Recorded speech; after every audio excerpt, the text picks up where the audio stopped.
Tayo po ngayon ay magluluto ng ginataang malunggay.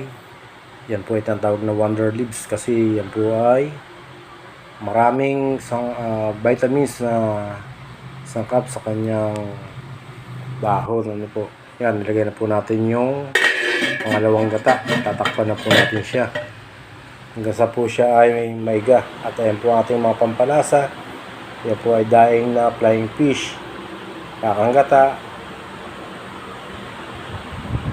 at garlic. Yan po ay 5 garlic. Tapos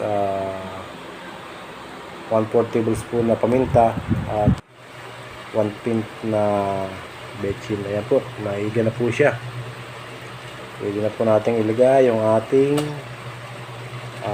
daing flying fish. Masarap po yan. Kaya lang po ay hugasan nyo po muna, ibababad nyo sa tubig para mawala po yung alat, sobrang alat. Ano po, kaya po kasi ang tuyo ang daing.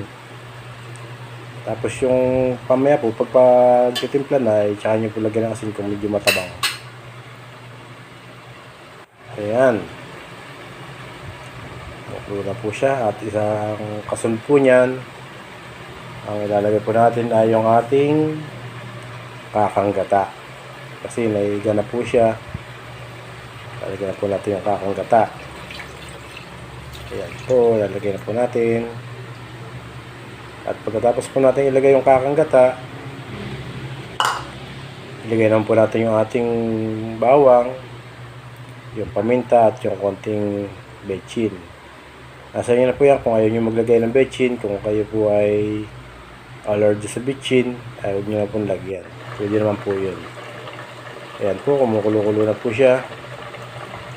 Malapit na po siyang maluto. Huwag niyo pong tatakpan para po yung ating gata hindi kumurta. Para po siya ay magmantika. Ayan po, lalagyan natin ng konting purot sa lalamunan. Lagyan natin siya ng 2 siling labuyo para medyo masarap sa malamig na panahon. Ayan po, kumukulo-kulo na po siya. Malapit na po siyang maluto. Dagdagan nyo lang po ng asin kung medyo makatabang. Asan nyo na pong panlasa yan. Kayo na po ang bahalang magtimpla.